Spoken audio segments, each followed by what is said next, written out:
Listen, this module, this rigging module, I will read this to you because it says this 2 or 3 times in the module.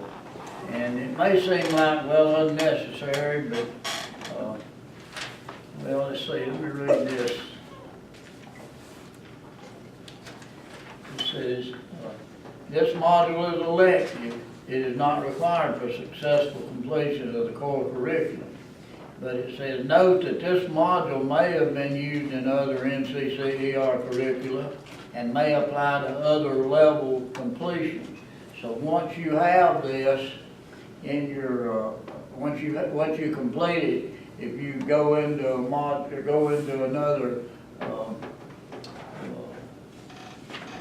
course that has this in it, then you won't have to take it over again. So, but it says this. It says, although this module provides instruction and information about common rigging equipment and hitch configurations, it does not provide any level of certification.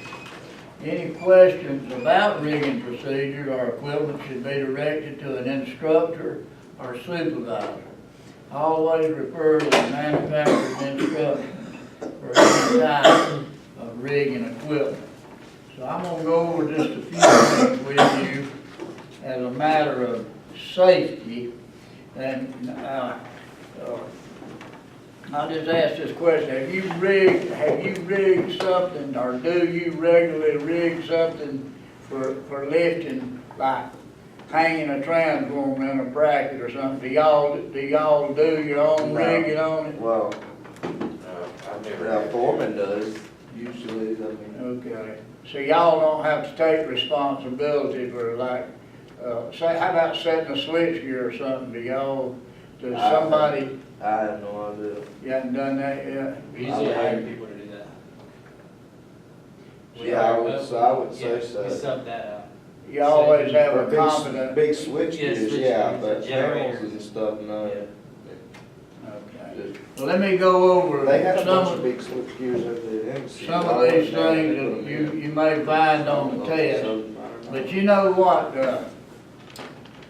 what slings are, wire rope is, chain slings, wire rope slings, chokers. I mean, those terms, when you look at the trade terms in the very beginning, those things that are identified there, those definitions that are there, should be at least, you should have some familiarity with that. You know, I don't know, I mean, I haven't been in the field in a couple of years, but I mean, as I came up, we didn't have the certification processes that we have today. I mean, you learned to do the job. You learn from the older experienced people, and I mean, there was enough thought given to it that you weren't allowed to do things that that you hadn't been exposed to and hadn't been trained to do. But we didn't have certification processes. We didn't have academic training like y'all have, and so that does 2 things. One of the things it does is when you have the certification, when you have the academic training, it makes you more valuable to your company. And when you don't have it, it lets you know that you need to appeal to a more experienced person, someone that is certified, and you don't have to take responsibility for something that you have not been trained to do. So it works to the advantage. It works to your advantage to go through the process. So this process on this, what y'all studied already, and y'all already taken this test. But what it does, it gives you some pointers about things that maybe you could always be aware of when somebody else is be doing the rigging.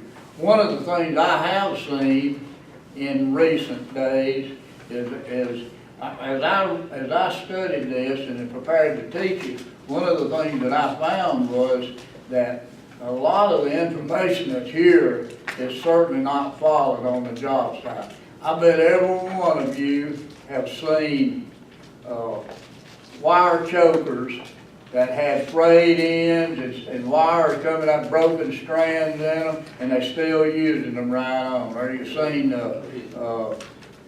nylon chokers and they frayed and got cut places on them, and it tells here definitively that those sorts of things need to be taken out of service, and that a competent person needs to inspect those every time before they're used. And you know, I mean, even in recent years, I've gone to the Connex and got a set of chokers out and not give a whole lot of thought to whether they had some kind of weakness in them or whether they've been overused, and you know, most of the time you don't have brand new chokers on the job. You got what's there, and if you're gonna lift something, like even like getting a bundle of pipe off a truck or something like that, you know, rigging it. I mean, all those things there should be precautions taken, because anytime you lift something, you create a potential hazard, a fall hazard. So let's go through this. It talks about slings and identifies synthetic slings, alloy steel chain slings, and wire rope slings, and we've used them or seen them used on the job. Now this is something, you know, it talks about the rated capacity of a sling, and I'd have to say that I've been guilty of using a sling and just making determination myself, well, that sling's stout enough to hold this load. But it says the rated capacity is the maximum load weight that the sling is designed to carry, and it will have that on it, and it'll have a tag that tells what the maximum load it can carry. And if you'll want to read through this, perhaps you already have, but on page 3, it lists some of the things that we ought to know about slings, synthetic slings, and one of the things about them is you have to watch for cut places in them, because that weakens them. And then they have, I thought this was pretty interesting, because I've never seen these, and I know I've never used one, but they make slings with fiber optic inspection cable running through them, where that determines if it's been overloaded or overburdened. So it says that twin pass, on page 7, it says twin pass slings are equipped with tattletale yarns to help riggers determine whether the sling has become overloaded. Now, see, I'm sure in the past that I've used slings that probably have been overloaded, and you know, you just common sense prevailed. You know, you didn't try to lift something that was way beyond the capacity of a sling, but I mean, there's planning necessary, and we ought to follow the proper procedure. Twin pass slings are equipped with tattletale yarns to help riggers determine whether the sling has become overloaded. And then on page 8, we see some of those things that help us identify if a choker or a sling is safe to use. And then steel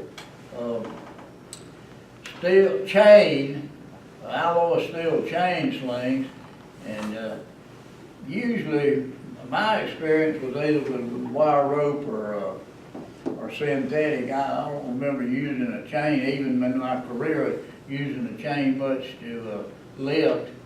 but they can be used for that. And it says this, most alloy steel chain slings can be used in temperatures up to 500 degrees Fahrenheit with little loss in rated capacity. So that'd be something where maybe somebody was lifting in a smelter or something like that and setting something down inside a furnace or something. But we would rarely, electricians would rarely ever have a situation where we would have to be in a 500 degree Fahrenheit environment with doing any lifting.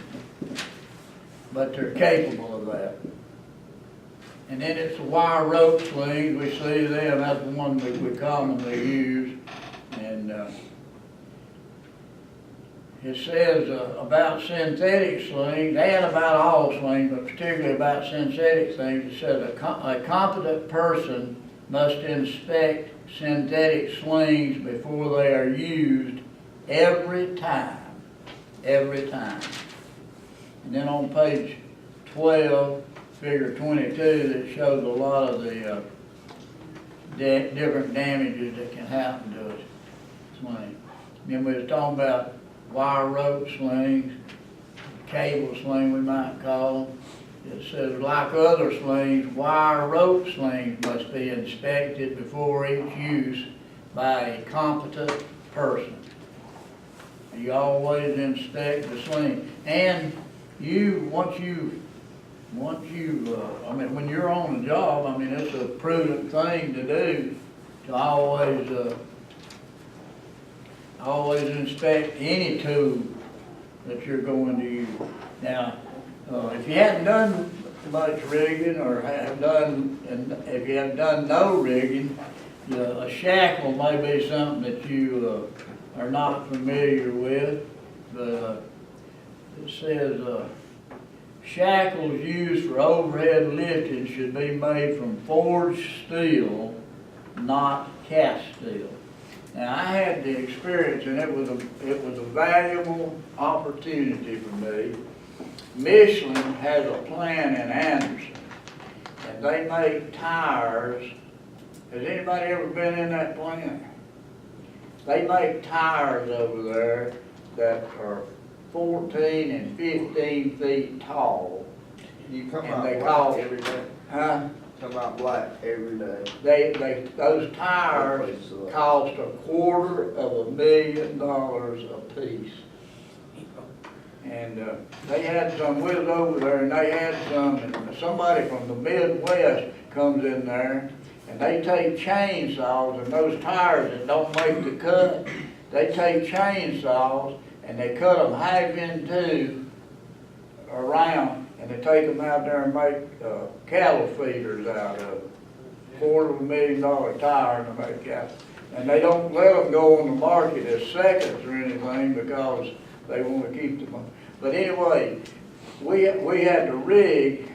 They had some crates that come in there, and they had two cranes, bridge cranes, that would lift 150 tons each. And they couple them together, and they would lift 300 tons. And they had some shackles. You look at them pictures of them shackles. They had some shackles that were as big as a wash tub. And you could, and the pin was that big around. And you couldn't lift it. I mean, you get up there to do that rigging, you had to just drag it, and then they'd get the hook on it, or the sling, whatever they're gonna live with, and then you would, it'd lift it and get it to where you needed it to hook it to that crate. It was a pretty good experience. But anyway, it says this, shackles used for overhead lifting should be made from forged steel, not cast steel. So I can just say this, whatever kind of machine forged that shackle, it was some kind of machine in itself. I mean, those things were, like I said, big as a wash tub. All right, rigging hooks. And then there's eye hooks, reverse eye hooks, slider hooks. It says grab hooks are used on steel chain slings.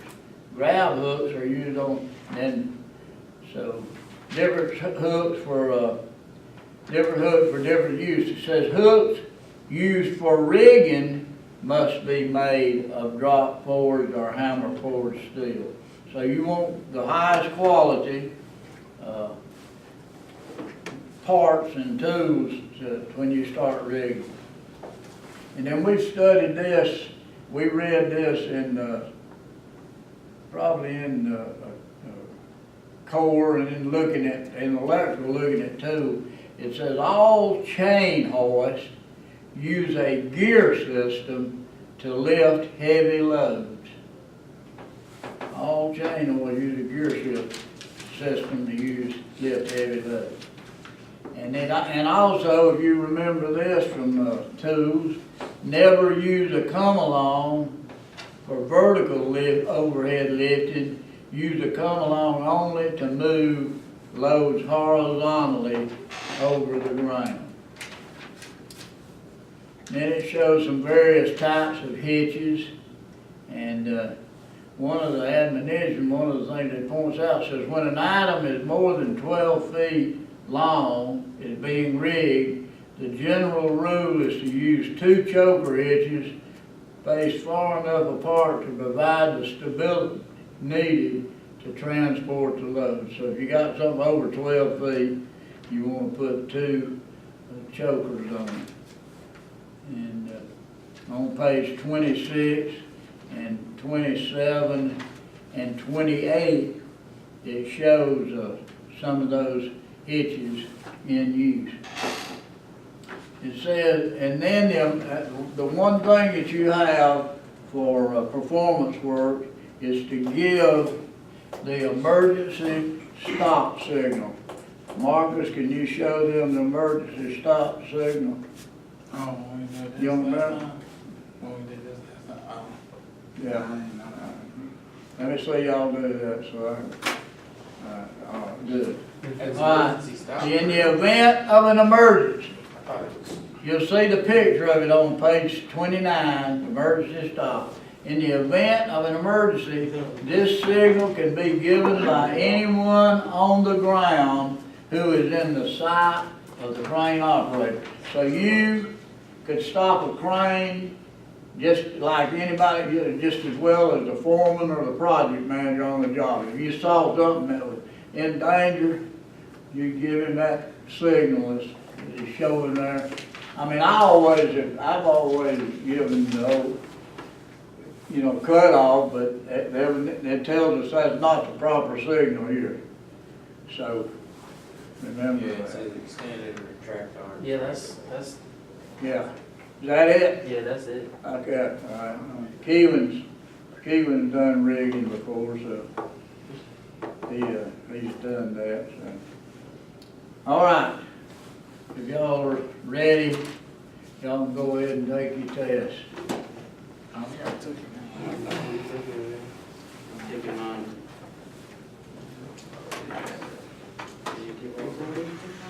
Did you take your car? They took it like, well, yeah, Marcus and Keewan, they took I'm it. talking about, David already did it. You got 10 questions, right? Yes, sir. You got 100. Y'all through? I'm done it. Y'all want to change favors, y'all? We'll correct them very quickly. Chairman's almost done. Okay, let's see. We got Corwin and, you say, let's see, we got Corwin, Tyler not coming back, Bobby's not coming back, No. Corwin's working out of town, that's what the film's for. Oh, Corey's getting this film? Preston's not coming back, Nah. so that leaves, there's 1, 2. There's 6 of us left, 6 of y'all left, and 1 man's out of town, so. Yeah. Alright, the maximum load weight that a sling is designed to carry is the, Ready to touch. alright, most alloy steel chains can be used in temperatures up to 500 degrees Fahrenheit. when a tattletale has been pulled into the jacket of a synthetic sling, the sling most likely has been. Overloaded. If a wire rope sling appears to be damaged, the decision to keep it in service must be made by because of the need for increased toughness, shackles for most overhead lifting are made from Forged steel. which style of hook is designed to be used on an alloy steel chain? Grab hook. To lift heavy loads, all chain hoists use a, Fuel system. alright, a type of hand-operated winching system that should never be used for vertical overhead lifting is a D. come along. 2 choker hitches are recommended when lifting a load longer than. 12 feet. If an emergency occurs during a rigging operation, who is allowed to give the emergency stop hand signal? Anyone on the ground inside of the operator. Make sure you have the last 4 digits of your Social Security number, your name, last 4 digits of your Social Security number, and the date on your test. I've been admonished to make sure that that takes place.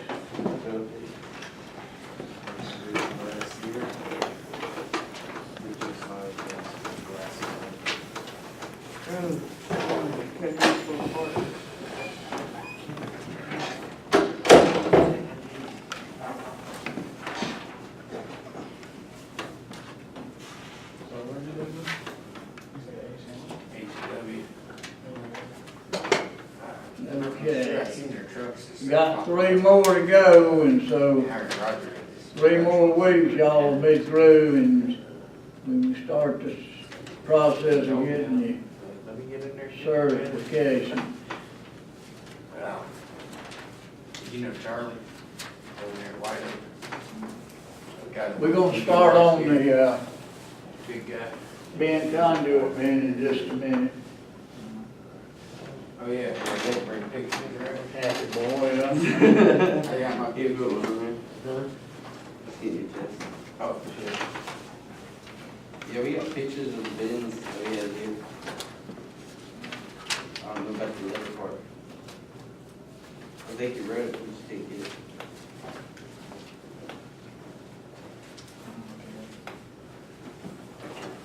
Look at that motherfucker right there. Back to back. Look at it. Into the office. Is there sound? Cause I know it's barking. Shit. There's a dog in it. Ain't no dog in that motherfucker. I want that dog. You're gonna have to. You have to put on a big old leash. Remote what you fucking do. Took the I first. got my 3-point saddle. No, you know that. Right as they told me to go to the bus, that's what I was doing, was getting my last bend. I need to shave. I called Jason, said, like, can you talk over a bit until David go to the bus? He's like, yep. Hey, Fred, take a picture for me, he didn't have to do the selfie. Half a selfie. Hey, Cuban, that's our Cuban in Nashville. It's happening. He's a little bit more Mexican than you. What the You're not heck? Mexican. He was supposed to be taking a picture of me bending the pipe, but I guess he took a picture of He himself. took a picture of But he himself. did get the picture of the pipe bending, but. Fucking afraid of it. We ain't coming to Nashville. We ain't coming to Nashville. What? Oh, we ain't going. You can Jim Hearn. You live in Greenville? I'll assume it wouldn't be that far for you, about an hour. I didn't know that, man. It's crazy. I didn't know that. It don't mean anything. Big money Cuban. Cuban, I don't need to go there. Pocket space though. Oh, shit. You balling. All right, we're on, last week we started on College. conduit bending. And, here's what I want you to do. Do y'all all have the capability of taking pictures of you doing work. Y'all out by your phone, and if anybody that doesn't have that capability, can somebody, one of his working partners, take pictures of them? Because that way, we'll do it that way. I will look at you bending that pipe and the pipe that you bent, and that way we will pass the performance work without having to make any special effort or go into someplace. Now, here's what you need to do. Under the supervision of the instructor, and in this case, under the supervision of your job site supervisor, you should be able to do the following. Make 90-degree bends, back-to-back bends, offsets, and saddle bends using a hand bender, and cut, ream, and thread conduit. You know, are y'all all on a job where there's a pipe vise or a power pony and a set of dies? No, y'all are using strictly MC and EMT. Hospital, AC and AC and EMT, yeah. The hospital grade MC. It's some rigid, but we don't typically put that inside. So, not there anyway. We haven't done that since, Reliable, yeah. How many of you have ever cut and threaded rigid conduit? 1, 2, Trevor Three. has. 4. Marcus, you never have? I don't remember. I think I did that one. It's not fun. You know, I always liked it. One thing about rigid pipe, what I found about rigid pipe, it was easier for me to make a job look good with rigid because, you know, it didn't, I don't know, it just didn't sag, didn't, you know. Sometimes you go 8 feet with a piece of, and another thing about EMT, it'll come in a lot of times, it'll have a warp in it. all the time. And, That's and, because you know, when they put it in there with the low, they don't just set it down, they drop it. Yeah. Then you gotta work that out of it and put your bend in it and get your bend to roll with the way what the warp is in the pipe and all that kind of stuff. It makes your job hard. Yeah. We had a shitty power pony out there, the teeth were messed up on it and everything, so it was a pain. You could hardly get a coupling on there. I like rigid better than aluminum, Yeah. any day. Yeah, Aluminum's so aluminum soft. warps easy too. Yeah. He had to deal with aluminum. I Aluminum's heard so about it. soft. When you're threading it, it's easy to just. What are you, what kind of job you on, EMT and MC? Back offset. All right, well, anyway, that's gonna be something we're gonna have to work through because you're gonna have to cut, ream, and thread conduit. I may have to just bring a power pony to the job and a tri-stand. We'll get out here and get us a piece of 3/4 pipe and everybody can show me they know how to. I got my pictures of all the other bins already. Okay, you gonna let me look at them?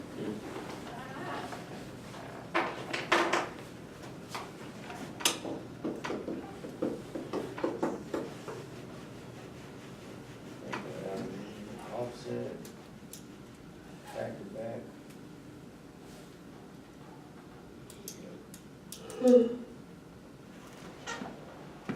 And the test is not bad.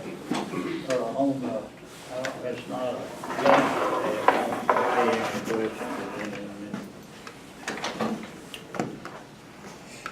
all right. In the back. Okay.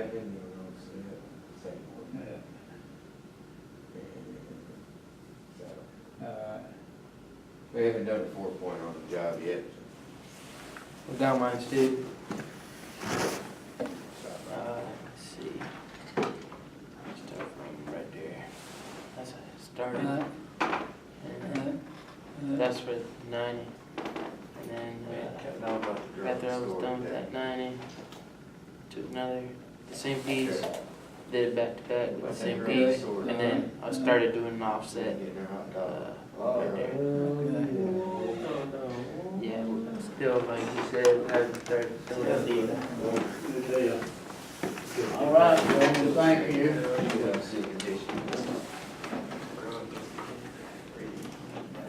Down here. Got mine too. I only got one piece of paper.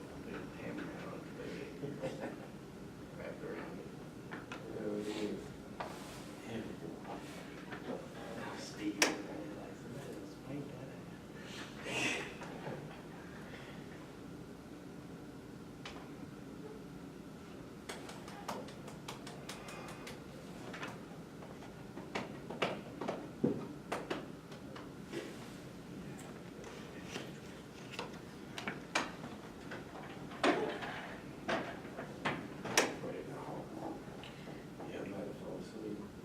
Sorry. You know, it too easy.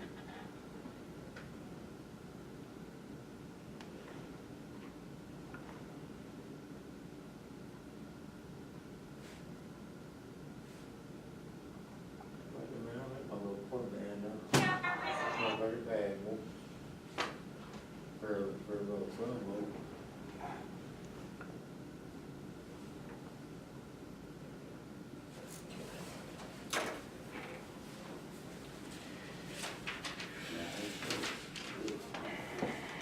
Well, I think that this course, this module is worthwhile because it gives you some very definitive instructions on bending. Got some tables in here that show you take up and gain in pipe and those sorts of things. And I don't think that anybody, it does talk, teach about concentric bending, but I don't think that there's anybody in the industry today that's that critical to the job. As a matter of fact, most people want to get the pipe up, and they don't want to spend that kind of time on bending pipe. I've seen runs of pipe where the bends were such that you could take a 1-inch coupling and run it. Say you got a 3-inch 90 and a 1-inch 90, and you could run that coupling between them two pipes and it'd be the same distance in the radius all the way around. As a matter of fact, I worked with a guy, and years ago, he was a plant master mechanic in a cotton mill down in Bamberg, and he was going to show me how to bend concentric pipe and put it up in this building that was a finishing plant, the back part of the cotton mill, and they had a finishing plant back there. And he was going to show me how to do it. And his boss, this has been probably 45 years ago. His boss told him, he said, we don't want to spend the time to do that, so just bend that pipe in a regular radius in it. But anyway, he told me he worked in Thule, Greenland for 11 years, for 9 years. And he worked there 11 months out of the year, and he would come home for 1 month. And then he would go back to Thule and work 11 more months. And if he stayed out of the continental United States for 330 days, he didn't have to pay any income tax. So he stayed out for 9 years, he stayed out. But he told me that he had been a 90, a 4-inch 90-degree bend, and it took him 2 pieces of pipe to bend it. That's how big the radius was. Shit. He took 2 pieces of pipe. And one of the prettiest pieces of pipe that I've ever seen bent was bent to go inside a silo. And this silo had, inside the wall of that silo, if you're looking down on it like this, it had these standoffs that was like a I-beam, and I don't remember how many of them it had, but maybe 8.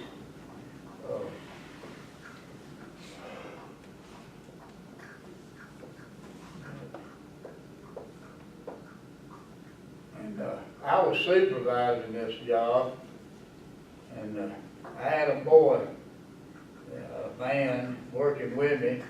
His name is Doug Taylor. I don't know if any of you ever heard of him or not. He's from over around Anderson. But Doug took a Chicago bender, and he bent a piece of pipe to go around the wall of that thing, and it started, I'll say it started here and went over half the distance. I don't remember exactly, and he made it fit against every one of them. There wasn't no flat places in it. I mean, it was round. It may not have been perfect, but it was round all the way around. And he did it. I mean, it took about 3 pieces of pipe for him to get around there, and he did it all on that Chicago bender. I couldn't have done it, and I told him that when he did it. I wouldn't have had the patience to do it. But it was an inch and a quarter pipe. Yeah. So you can do a lot with it if you want to put the effort into bending it. And but like I said, most jobs today are so they're so tight on the money. You know, they don't want to spend extra time doing anything. A lot of companies don't even like for a man to stay in a panel, you know, long enough to square all those wires off or something. They want to just make it up and then turn it on, you know. So, but anyway, this tells us how to make 90-degree bend. Now, if you make a 90-degree bend and you're going to have to make a stub up or you're going to have to make it fit somewhere, so you need to know what the bender takes up and what the radius saves you. I mean, you know, it's on the bender. So everybody know how to use a hand bender and taking advantage of the information that's on the hand bender and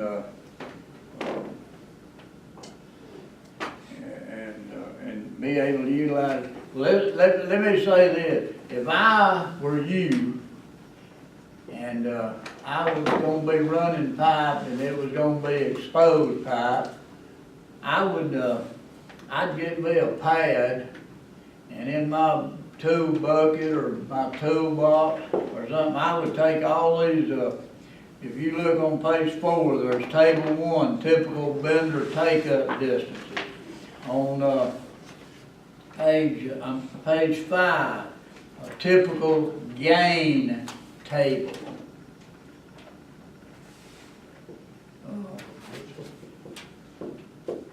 Page 7, shrinkage calculation, common offset factors. All those things can be used, and it gives you some calculations. Page 10, shrinkage chart for saddle bends.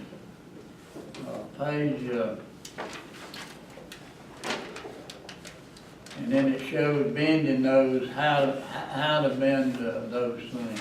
So it's worthwhile to go through some of these activities and bend the bend. Here's what we mostly do. We mostly, like say you got a bend. You want look on page 7. Page 8 and page 9. And it talks about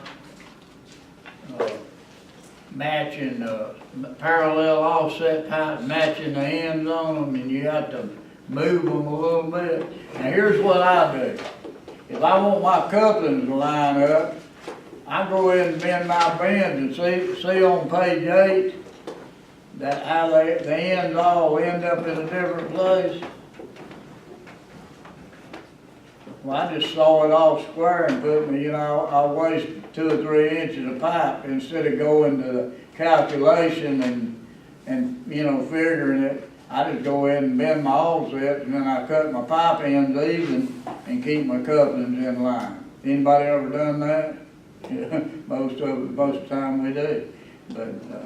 But if you study these charts and if you utilize the information that's in these charts, then you'll be able to bend those pipe and have those offset fall in place like you see on page 9, and you won't have to saw your pipe. I mean, it'll work out. But it takes a little extra effort, takes a few minutes of calculation, adding up, and you need, and it gives you the information in here of how to do those things, how much shrinkage you have, and how much you need to be between bends, that sort of thing. But the principles of bending the pipe is going to be the same. So, all right, let's look at on page, all right, let's say while we're here, it talks about using geometry. How many of you took geometry in high school or college? Any of you? Plane geometry, you take it? You remember side angle, side angle, side angle? You remember the principles about triangles? Well, what you need to know, you need to understand that how a triangle, how an offset and a triangle are similar, and it tells us in the text, and this is what it says: a right triangle is defined as any triangle with a 90-degree angle. The side directly opposite the 90-degree angle is called the hypotenuse, and the side which the triangle sits on is the base. The vertical side is called the height. On the job, you will apply the relationships in the right triangle when making an offset bend. The offset forms the hypotenuse of a right triangle. So, it's a matter of learning certain principles. Now, what most of us bend on an offset on 30 degrees, right? Is that what y'all normally bend on 30 degrees? Yeah, most of the time. Okay, cause unless you need it to get a little sharper, you might go to 45, but I always try to stay with 30. And I've done a 60. That's what I said. yeah, I've had to, in some tight places, I've had to do, I've had to do whatever I had to do to get it in there. So, but really, if you're going to be consistent with your pipe, and you want your pipe to match, you got to have a formula where you can go back and if you add a conduit later on, how am I going to put that? I don't even remember how I bent that, so it's going to be hard to match it. One of the things I always carried a folding rule, 6-foot folding rule, and if I had a rack of pipe or a bend that I needed to match, I'd take that folding rule up there and I would bend it to match the offset. Then I'd lay it on the floor and I would try to figure my pipe, how my distances on my pipe so I could bend my pipe to match what was up there. Normally you can do it, it's a little tedious, but normally you can do it. You can lay it out with that ruler and get it done, but if it's your rack of pipe and you did all your bend with 30 degrees, then all you got to do is go back and bend it the same way you bent the others. So that's one of the values of being consistent with it is if you have to go back, you always know what you did. All right, and then all right, how many of you ever used on figure 3? I just curiosity used a hickey. Figure 3 on page 2. It's a hickey. I know we had some on a job once, but I'm trying to picture what it is. You'll see a picture of them there. A hickey, like one of the places you use a hickey regularly when I was coming up was like you'd run rigid pipe underground, and it'd come up in a slab, and it'd get off angle just a little bit. You take that hickey and you warp it into place. You know, you take your hickey and it's set in concrete. You need to get your riser plumb. That hickey will fit down over it, and you can keep it all. You know, you can slide a piece of pipe over the top of it. I know to do that, but that hickey will keep you from damaging your threads or anything. And you can make a 90 with a hickey, but you do it incrementally. As a matter of fact, it tells you somewhere in here, it says a right triangle is defined as a, well, let's see, that's not what I wanted. Oh, so when you use a hickey bend to bend conduit, you are forming the bend as well as the radius. When using a hickey, be careful not to flatten or kink the conduit. Hickeys should be used with only RMC and IMC because very little support is given to the walls of the conduit being bent. Remember this, a hickey is a segment bending device. First make a small bend of about 10 degrees, remember that. Now here's the reason. You bend 10 degrees, you slide down an inch, you bend 10 more degrees. Slide down an inch, bend 10 more degrees. Slide down an inch, bend 10. So you do it 9 times, and you got a 90 degree, and you got a smooth radius around there. So just, you know, if you may never have to use a hickey. You know, I mean, the industry's changing, and you may not have to use it. All right, then I want you to look in your book on page 4, and it asks this question. What's wrong with this picture? It's overcooked. Yeah, It's got a kink in it. got a kink, got it too hot. Now, one of the things that could stop that is plugging the end. Y'all ever put plugs in the end of it when you heat it so that the air, the pressure inside of it pressurizes inside of your pipe, and it won't let the pipe collapse. And especially on bigger pipe, like a 2-inch, if you bend it an offset in a 2-inch PVC. We've stuffed the ends with Walmart bags, but never put caps on them. Yeah. They make some of them springs that you can put that on there and not about hand bend a piece of PVC. I've never been on a job that had them, but I've seen them demonstrated by salespeople before. But anyway, you can't let your PVC collapse, so you gotta do something to keep it from doing it. Then on page 5, it shows another piece of pipe that's kinked, and it says kinks are created by bending too small a radius using a hickey. So the biggest pipe that I ever bent with a hickey was 1.25" pipe. And what I did with it, if you go back to those pictures of the hickey, they made a hickey, and I think Steel City made it, and up on the shank, right above where that shoe is, it had a hole all the way through it. And you could so I took a piece of channel iron, and I put me 2 little risers, got the welder to weld me 2 little risers, and where I could run a bolt through there, and then the channel iron would hold that piece of 1.25" down. I mean, you know, when you put it through the hickey, it would hold it down.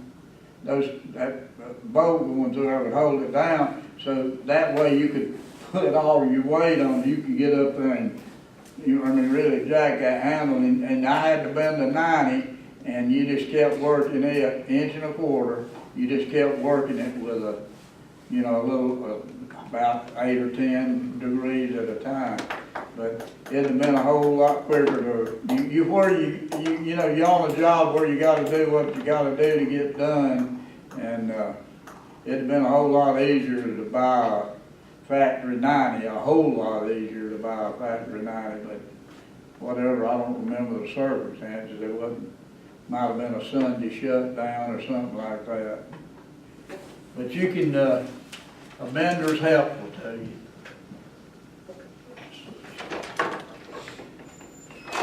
All right, so we've already, I've seen two of you that have made back-to-back bins, offset bins, riser bins.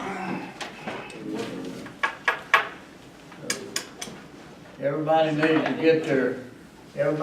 get their pictures made. All right, 3-point saddles, 4-point saddles. Well, if you make a saddle, I won't be too strict on the 4-point. I got a back-to-back right now.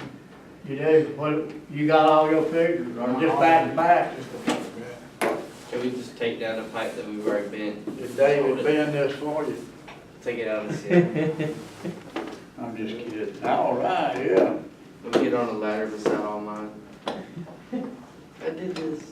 Man, Put a got a bender hard in head there. on there, but I didn't even know you had a hard I bent head. mine in the air. Put it in the cover. All right. Alright, now remember to pay me for doing those bins for you. All right, let's move on a little bit. There's a 4-point. There's a 4-point, picture of a 4-point on page 11. Another picture on page 12. And then, how much EMT are y'all using in relative to how much MC you use? You say you got what do you call it, the hospital radio? AC, What's the difference in it? it's got an extra, like a bonding ground in it, you have to coil back around the casing, but other than that, it's the same. And it doesn't require anti-shorts. When y'all put a switch in or a receptacle, do y'all put a junction box on the top of the wall and then run pipe down, or do y'all just run the MC down? Well, on their floor, they got a box, a home run box that comes in, and they're running MC to the normal power stuff. But on our floor, we hard pipe down to the first one and then daisy with the MC or AC. Okay. So, one of the things that the code said, the new code says you have to have a neutral in every switch. Y'all have to have a neutral down to every switch? Yeah. So that, I mean, that was come about by some of this smart switching stuff, this computerized switching and everything, and so it had to have a neutral, so the code just required. But they hadn't, I hadn't been on a commercial job in a good while. The last job I was on, which was probably 2 years ago, they didn't, City of Greenville wasn't requiring it yet, wasn't requiring The neutral would come down. you didn't have to have it, but I mean, most new jobs, companies were just doing it because they figured sooner or later they're gonna go back over and put smart switches in and stuff like that, and then, you know, they'd be ahead of the game. But what I was thinking about is, in my mind, it always pays to run a pipe down to a switch box instead of MC, because you never know when you're gonna have to add a wire, or somebody's gonna reconfigure it, they're gonna want 3-way switches somewhere, or they're gonna wanna add a switch or something. And to me, it just, I mean, you know, for the difference in the cost and being prepared, it just seems prudent to do it. All right, on page 13, we got, and y'all may need to go back to your text to answer these, but we got some, on page 13, we got 3 questions. Oh, I wanted to ask you this. Have y'all got, that was one of the reasons I asked about the switches down the wall. Have y'all ever used one of these offset benders? You come to have one of them? You just put the pipe in and flush the end of your pipe up with the end of the bender, press the lever down and it makes about a half inch offset or a 3/8 A offset. box Box offset, yeah. Hell no, I never even know they made that. It's pretty handy, but I always just put my pipe up and, you know, just, Do it by eye real quick. yeah, yeah. And it's gonna be in the wall anyway, so as long as you keep it pretty straight, if you over a half inch, if you got 5/8 or 3/8, you can usually make it work. Yeah. But I, go ahead and, do those three, review questions.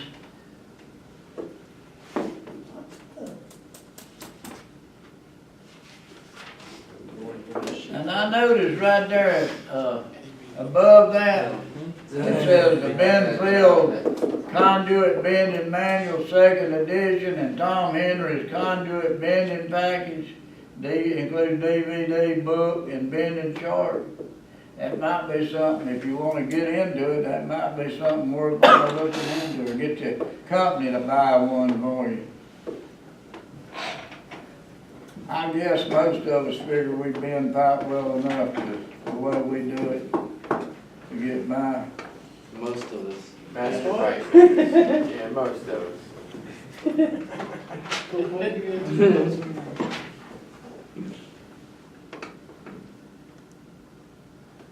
That's crazy right there. I've never seen one of those.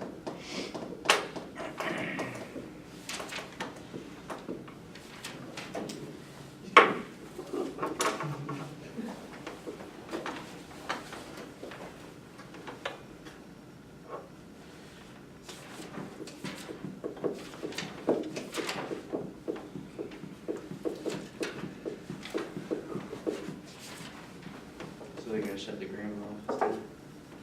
Yeah, they got it now. Are they? I don't know, I'm asking you to connect now. I know now. Come on.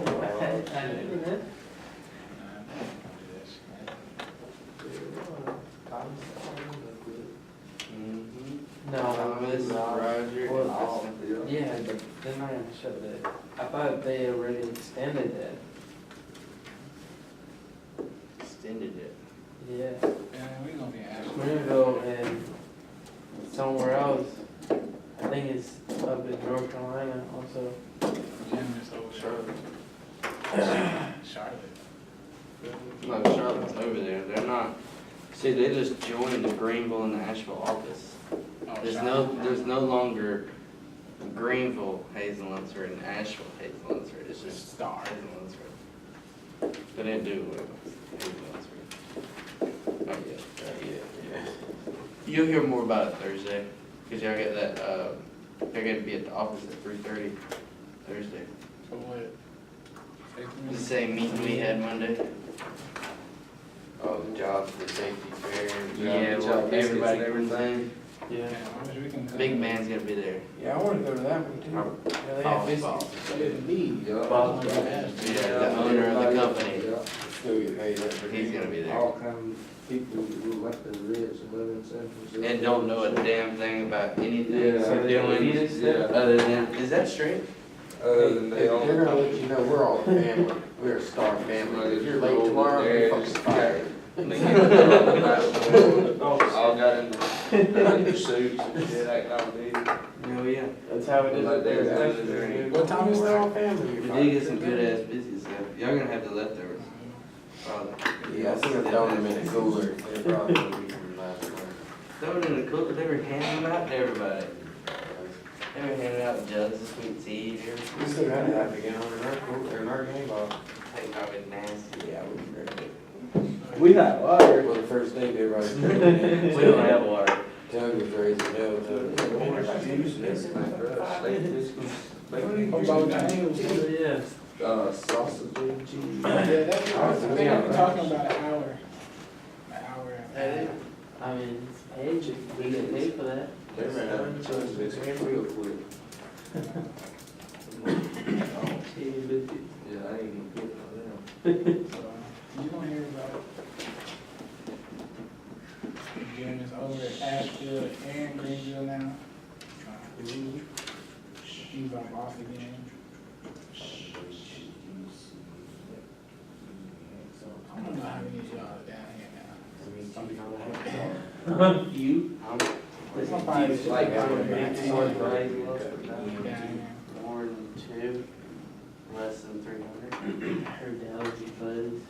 That's pretty good. They were in the office. That cuts down a lot of numbers. 32 teeth per inch is right. So if I'm late, should you select this? Because that way that was Already did it again. Shit. it says you should select two, it was 18, 24. You're gonna make it sometime. I don't even see it. What is it? Must have still been wet when I moved. Hey, on the next section review, that, there's 2 answers it could be. Go home now. Yeah, Yeah? yeah. Yeah. Yeah. Y'all gonna, let's go over, let's answer the question. Well, I'll answer them. A, B, D. Baby. ABD. It wasn't but 3, was it? Yeah, just 3 questions. The first bend should be made where the hickey should be made, would be about 10 degree. 10 degrees. A 90 bend is also known as a stub. Making a saddle bend around a 4-inch obstruction will cause the center of the saddle to shorten by 3/4 of an inch, right? That's a bad one. Oh, yeah. Listen, spend some time, I know y'all got a long way to go to get back to Asheville, but spend some time reading your text instead of watching the Kardashians. Hey, hey, do not I make love fun some of that. of the Kardashians. Yeah, spend some time. All right,